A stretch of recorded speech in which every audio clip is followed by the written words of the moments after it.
நரகத்திலிருந்து கடைசியாக வெளியே வரக்கூடிய மனிதர் யார் இவர்? நரகத்திலிருந்து கடைசியாக வெளியேறக்கூடிய ஒரு பூமி. பாவங்கள் அதிகமாக செய்த காரணத்தால் ஈமான் கடுகளவு இருக்கும், நரகத்திலே கிடப்பார். அல்லாஹ்விடத்திலே கேட்பார், யா அல்லாஹ், இங்க பாரடா ரப்பே, சுத்தி காஃபிர்கள் முஷ்ரிக்குகள், என்ன போய் இங்க வச்சிருக்கிய ரப்பே, நரகத்துடைய கரைக்கு என்ன கொண்டு போயிறேன், நரகத்துடைய கரைக்கு என்ன கொண்டு போயிறேன். அல்லாஹ் சொல்லுவான், அடியானை கொடுக்கிறேன், ஆனால் இதற்கு மேல் என்னிடத்துல எதுவும் கேட்கக்கூடாது. கொடுத்துட்டா இதுக்கு மேல என்னிடத்துல எதையும் நீ கேட்டுறக்கூடாது. அல்லாஹ் பிடித்தா அல்லாஹ் கேட்கவே மாட்டேன், அல்லாஹ் அவங்ககிட்ட இதுக்கு மேல அல்லாஹ் கொண்டு வைப்பான். அது என்ன வேதனை? நரகத்துடைய விளிம்பு என்ன சாதாரணமானதா? யோசித்து பாருங்கள். அடுத்த அல்லாஹ்விடத்தில் சில ஆண்டுகள் கழியும். யா அல்லாஹ், நரகத்துக்கு கொஞ்சம் வந்துட்டேன், வெளியே கொண்டு போய் வச்சிட, என்ன வெளியே கொண்டு போய் வச்சிட. அல்லாஹ் கேட்பான், அடியானு எதுவுமே கேட்க மாட்டேன்னு சொன்னீங்க, அல்லாஹ் இனிமே எதுவுமே கேட்க மாட்டேன். அல்லாஹ் இனிமே மனிதன் தானே, அதான சுபாவம் அவனுக்கு. செய்வான் பாவத்தை, அல்லாட்ட மன்னிப்பு கேட்பான், அப்புறம் செஞ்சிருவான், எல்லாம் இனிமே செய்யவே மாட்டாமா. அது போலதான் அந்த மனிதன், எல்லாம் இனிமே எதுவுமே கேட்க மாட்டான். அப்படியா, சரி வெளியே வா.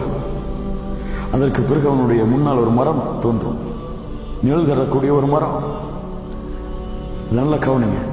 அடுத்த அல்லாட்ட கேட்பான், சில ஆண்டுகளுக்கு பிறகு எல்லாம் அந்த மரம் நல்லா இருக்கு, நிழல்ல இவ்வளவு காலம் கஷ்டத்துல வாடி இருக்கு, அந்த நிழல்ல கொஞ்ச நாள் ஓய்வெடுத்துறனே. அல்லாஹ் சொல்லுவான், எதுவும் கேட்க மாட்டேன்னு சொன்னீங்க, எல்லாம் இதுக்கு மேல எதுவும் கேட்க மாட்டேன். அடுத்து ஒரு மரம், அந்த ஆண்டுகள் அந்த மரத்துல கழியும். அடுத்து ஒரு மரம், யா அல்லாஹ் அந்த மரம் இதை விட நல்லா இருக்கு, எல்லாம் அங்க போயிடுறேனே. அல்லாஹ் சொல்லுவான், கேட்க மாட்டேன்னு சொன்னீங்க, எல்லாம் இதுக்கு மேல எதையும் கேட்க மாட்டேன். அல்லாஹ் சரி போயிருப்பா. கண்ணியத்துக்குரியவர்களே, இங்க ரெண்டு விஷயம் நல்லா கவனிக்கணும்.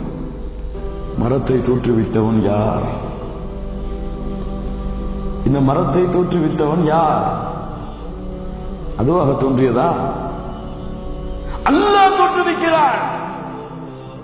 அவனை பிடிக்கலாம் முடியாது, போ, அவ்வளவுதான், வாக்கு கொடுத்து மீறிட்ட. ஆனால் விடுகிறான். என்ன அல்லாஹ் விரும்புகிறான்? இவன் சொர்க்கத்திலே நுழைந்து விடட்டும். இவன் செய்துவிட்டால் பாவங்களை குற்றங்களை செய்துவிட்டான், முடிந்து விட்டதா வேதனை. ஆனா அதுக்கு முன்னாடி இவன் உணரணும். அல்லாஹ்வுடைய அருளை எவ்வளவு அருள் செய்து அல்லாஹ் அவனை வெளியாக்குகிறான். அதுக்கு பிறகு அல்லாஹ் அண்ணா இருக்கு, அல்லாஹ் சொர்க்கம், அங்க போயிடனே. அல்லாஹ் சரிப்பா போ, இதுக்கு மேல கேட்க மாட்டான்னு சொன்னதை கேட்டாலும் கேட்க மாட்டேன்னு தான் சொல்லுவேன்.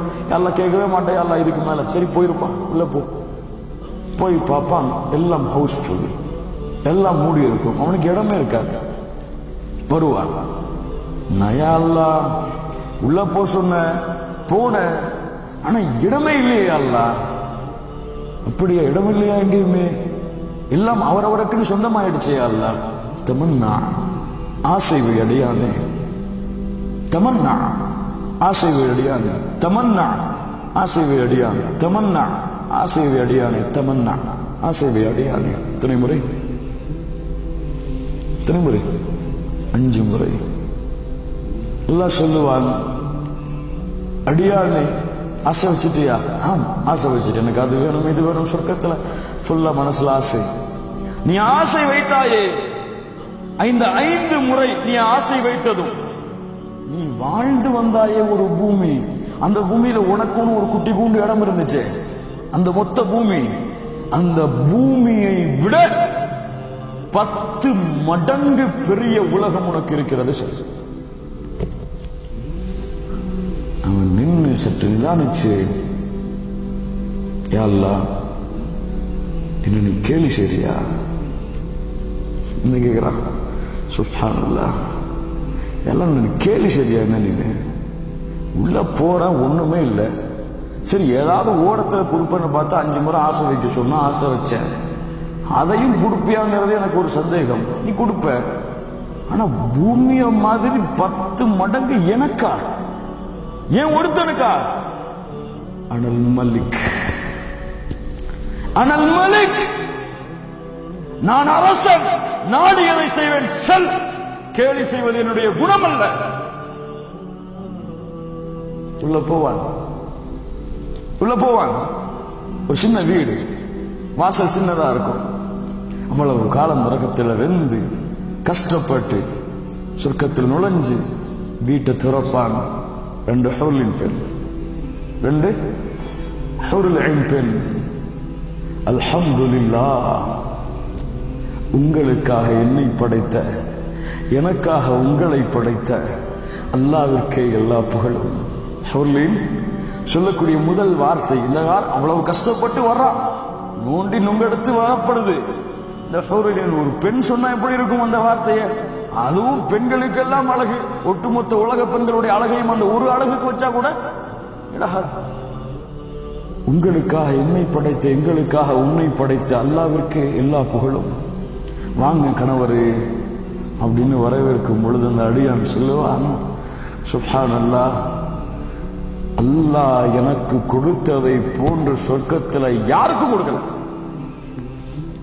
யாரு சொர்க்கத்தில் கடைசியா நுழையக்கூடியவன், கடைசி தரம் இவனுக்கு சொர்க்கத்தில் 10 மடங்கு பூமியை விட பெரிய உலகம். இவன் சொல்லுவான், எனக்கு அல்லாஹ் சொர்க்கத்திலே கொடுத்ததை போன்று யாருக்குமே கொடுக்கவில்லை. எவ்வளவு உள்ளத்திலே ஆசைகள், அன்புகள், பாசம், சொர்க்கத்தை அடைய வேண்டும் என்ற எண்ணம் நம்முடைய உள்ளத்திலே ஏற்பட்டு ஒவ்வொரு தொழுகையிலும் ஒவ்வொரு நேரத்திலும், யா அல்லாஹ், இந்த பூமியில நீ என்னை எப்படி வேண்டுமானாலும் வாழ வைத்திருக்கலாம், ஆனால் நாளை மறுமையிலே அந்த சொர்க்கத்தை இழக்க வைத்து என்னை நஷ்டவாளியாக ஆக்கிவிடாதே. யார் அந்த சொர்க்கத்தில் நுழைகிறார்களோ அவர்கள் தான் வெற்றியாளர்கள் என்று நீ கூறியிருக்கிறாயே, அந்த வெற்றியாளர்களாக என்னை நீ ஆக்கி என்று நம்முடைய தன்மைகளையும் குணங்களையும் செயல்பாடுகளையும் இபாதத்துகளையும் மாற்றி சொர்க்கவாதிகளாக நாம் நம்மை மாற்றிக் கொண்டிருக்கிறோமா?